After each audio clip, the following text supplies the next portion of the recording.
Bismillahirrahmanirrahim. Assalamualaikum warahmatullahi wabarakatuh. Kembali lagi di channel Pena Pencari Hikmah. Kali ini kita akan bahas sejarah kelompok Khawarij, perpecahan internal Khawarij.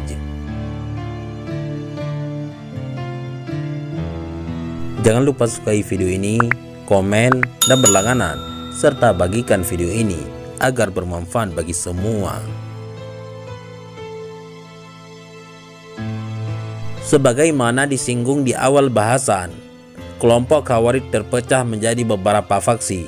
Hal ini bisa dimaklumi sebab nalar mereka memang mengkafirkan siapapun yang berbeda pendapat dengan mereka.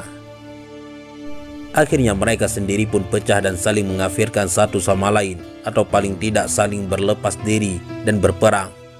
Berikut ini adalah penjelasan singkat mengenai faksi-faksi tersebut dan sekelumit pola pikir mereka. Al-Muhakkimah al-Ula. Meskipun nalar Khawarij bisa kita lacak keberadaannya sejak masa Rasulullah hingga masa Khalifah Utsman, tapi kebanyakan sejarawan secara resmi mencatat Khawarij pertama adalah golongan yang keluar menentang Ali sebagaimana dijelaskan pada video sebelumnya. Mereka lah yang kemudian disebut sebagai Al-Muhakkimah al-Ula, atau golongan yang berkata, tak ada hukum kecuali milik Allah yang pertama.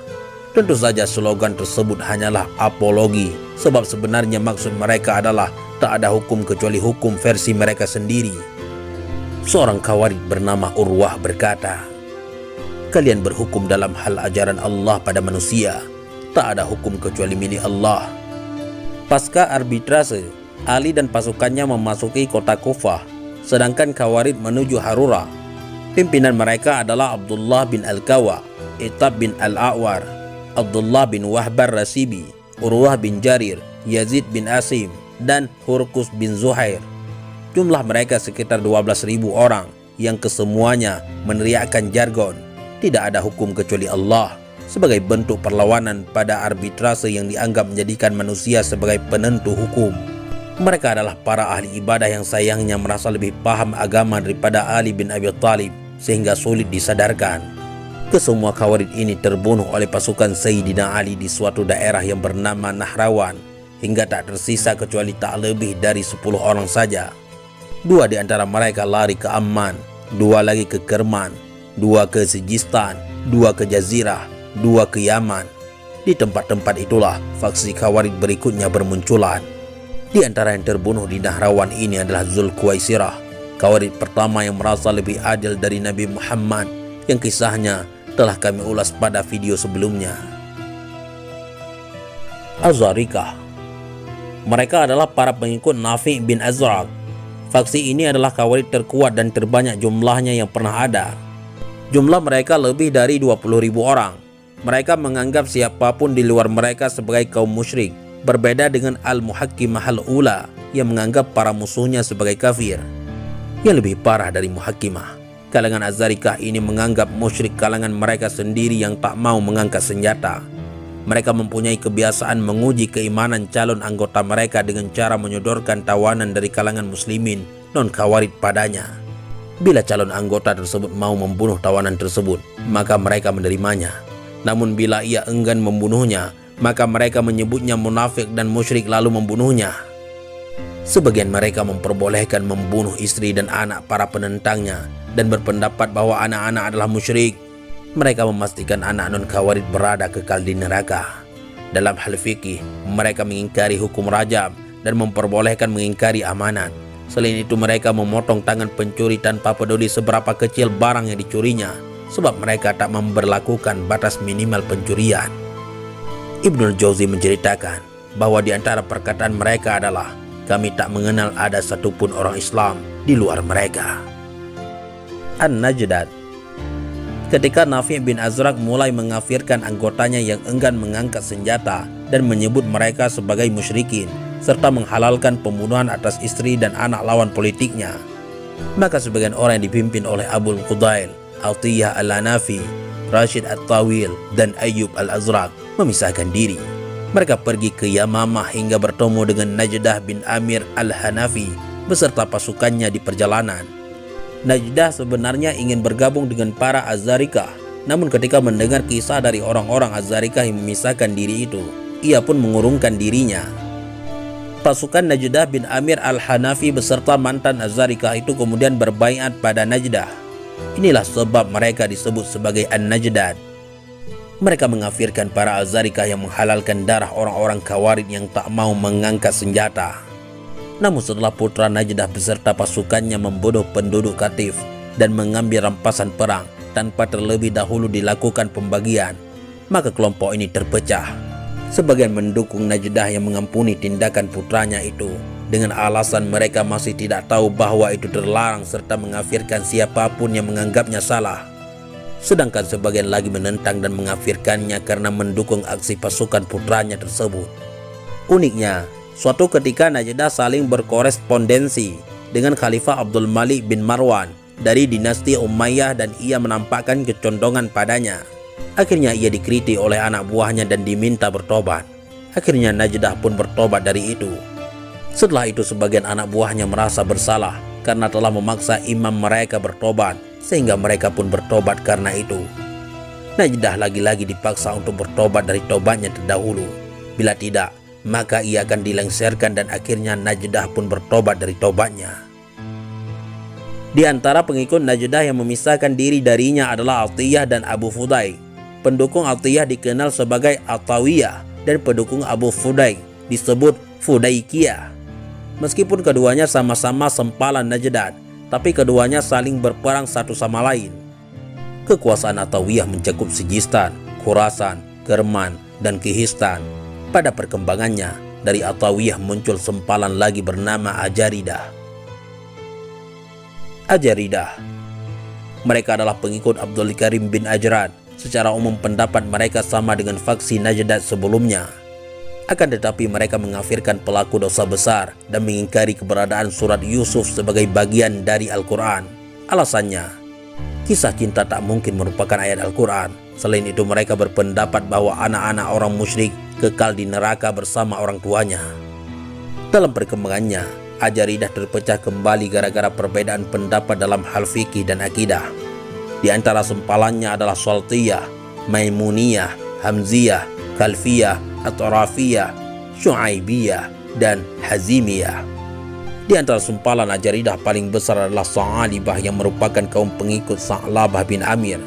Sa'alibah ini kemudian terpecah lagi menjadi beberapa golongan, yakni Akhnasiyah, Ma'badiyah, Rashidiyah, Syaibaniyah, Bukrimiyah, Ma'lumiyah, wal Majhuliyah, dan Bid'iyah. Selain keempat faksi besar tersebut, ada juga faksi yang tergolong lebih kecil, yaitu Baihasiyah dan Ibadiyah. Kesemuanya mempunyai pendapat khas dalam fikih dan sebagian akidah yang menyimpang dari keyakinan Ahlus Sunnah wal Jamaah. Ketika mereka berbeda pendapat, maka langsung saja mereka terpecah belah dan saling berlepas diri, bahkan saling mengafirkan. Sahabat Pena Pencari Hikmah, sebelumnya video-video kami telah membahas sejarah singkat para Khawarij mulai dari embrionya hingga perkembangan dan perpecahannya.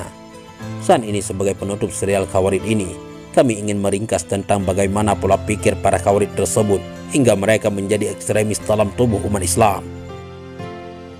Sangat tekun beribadah tanpa dibarengi dengan pemahaman yang baik. Ketekunan Khawarij dalam beribadah secara ekstrim membuat bekas secara fisik. Abdullah bin Abbas menceritakan kondisi mereka ketika ia menemuinya sebagai berikut. Maka aku memasuki suatu kaum yang belum pernah aku melihat hebatnya mereka dalam beribadah. Dahi mereka menghitam karena sujud. Tangan-tangan mereka kasar seperti lutut onta. Mereka memakai gamis yang murah dan kumal. Wajah mereka pucat karena bergadang ibadah di waktu malam. Ibadah luar biasa itu sayangnya tak diimbangi dengan pemahaman yang baik terhadap ajaran Islam. Akhirnya mereka merasa lebih adil dari Rasulullah seperti dilakukan Zulkhuwaisirah. Merasa berhak membunuh Khalifah Utsman serta merasa jauh lebih mengerti Al-Quran dibandingkan Khalifah Ali bin Abi Thalib, yang tak lain adalah mujtahid dari kalangan sahabat Nabi dan lebih alim dibandingkan seluruh sahabat Rasulullah. Merasa siapapun yang menentang mereka sebagai penentang kitabullah. Khawarij hampir selalu berpedoman pada ayat Al-Quran dalam tindakan mereka. tetapi ayat tersebut dipahami secara dangkal sehingga mereka sama sekali tak membuka ruang untuk penafsiran yang berbeda yang sebenarnya justru merupakan penafsiran yang tepat. Misalnya, ketika melakukan pemberontakan pada penguasa, mereka membawa ayat-ayat tentang amar ma'ruf nahi mungkar. Ketika mengajak pada arbitrase, mereka memakai ayat yang mengajak kembali pada Al-Quran. Ketika menolak hasil arbitrase, mereka menyalahkan kedua kubu sebab mengangkat manusia sebagai hakim, bukan menjadi Al-Quran sebagai hakim. Padahal perintah arbitrase mengangkat hakam juga ada dalam Al-Quran. Wajar saja mereka selalu membawa Al-Quran sebagai legitimasi, sebab Ibnu Katsir mengatakan bahwa Khawarij pertama yang bermarkas di Harura terdiri dari 8.000 orang yang ahli membaca Al-Quran. Sayangnya mereka hanya pandai membaca Al-Quran, tetapi tak mampu memahami maknanya dengan benar, sehingga Al-Quran yang seharusnya menjadi inspirasi persatuan justru dijadikan propaganda perpecahan. Fenomena ini pernah diramalkan sejak masa sahabat awal, seperti terlihat dalam dialog Umar bin Khattab dengan Ibnu Abbas berikut. Umar bin Khattab berkata pada Ibnu Abbas, "Bagaimanakah kaum muslimin bisa terpecah belah sedangkan Tuhan mereka satu dan kiblat mereka pun satu?" Ibnu Abbas menjawab, "Sesungguhnya akan datang suatu kaum yang tak memahami Al-Quran sebagaimana kita memahaminya, sehingga mereka saling berbeda pendapat. Bila telah berbeda pendapat, maka mereka saling berperang.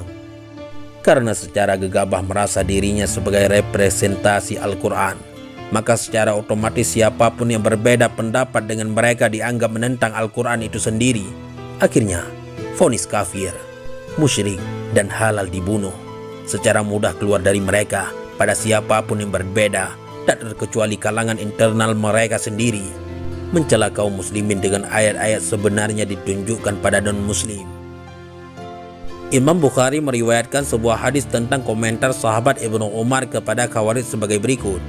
Ibnu Umar menganggap mereka adalah makhluk Allah yang buruk. Ia berkata, para Khawarij mengambil ayat-ayat yang turun mencela orang kafir, lalu mereka terapkan itu pada kaum mukminin.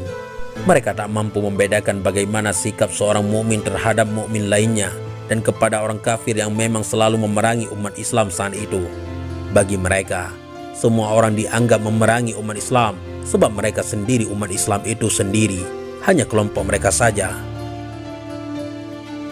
Meragukan keislaman orang lain sehingga gemar memberikan ujian. Di antara ciri khas Khawarij adalah merasa paling Islam dan paling beriman dari muslim di luar golongan mereka. Hal itu membuat mereka gemar menguji keimanan orang lain dengan beberapa pertanyaan. Imam Ibnu Sirin berkata, pertanyaan seseorang pada saudaranya, "Apakah kamu seorang mukmin?" adalah ujian yang bid'ah seperti halnya para Khawarij yang gemar memberikan ujian. Mewajibkan pemberontakan pada penguasa karena berbeda pandangan. Meskipun Khawarij terpecah menjadi banyak faksi, namun di antara ajaran universal mereka adalah wajib memberontak pada penguasa yang mereka anggap menyalahi sunnah. Asy-Syahrastani menerangkan perihal ini sebagai berikut. Mereka semua dikumpulkan dalam satu pendapat yang sama, dengan berlepas dari Utsman dan Ali radhiyallahu anhuma, mendahulukan hal tersebut dari semua ketaatan, tidak menganggap sah sebuah pernikahan kecuali atas berlepas diri itu, mengafirkan pelaku dosa besar, dan menganggap memberontak pada imam ketika berlawanan dengan sunnah sebagai suatu kebenaran yang wajib dilakukan. Sedangkan menurut Ahlus Sunnah wal Jamaah, memberontak pada penguasa adalah haram selama penguasa tersebut tak menampakkan kekafiran yang nyata. Hal ini berdasarkan hadis. Ubadah melanjutkan, di antara janji yang beliau ambil dari kami adalah agar kami berbaiat kepada beliau untuk senantiasa mendengar dan taat, saat giat maupun malas, dan saat kesulitan maupun kesusahan, lebih mementingkan urusan bersama, serta agar kami tidak mencabut wewenang dari ahlinya, kecuali jika kalian melihat kekufuran yang terang-terangan, yang pada kalian mempunyai alasan yang jelas dari Allah. Bahkan penguasa yang zalim dan korup sekalipun dianggap masih lebih baik daripada terjadi pertumpahan darah fitnah yang berlangsung lama. Sahabat Nabi Amr bin As berkata kepada putranya, "Hai nak, penguasa yang adil itu lebih baik dari hujan yang turun deras. Singa menerkam itu lebih baik dari penguasa yang zalim. Penguasa zalim masih lebih baik dari pertumpahan darah yang berkepanjangan." Demikian akhir ulasan sejarah Khawarij ini. Allahu a'lam bissawab. Mudah-mudahan ini semua bermanfaat. Assalamualaikum warahmatullahi wabarakatuh.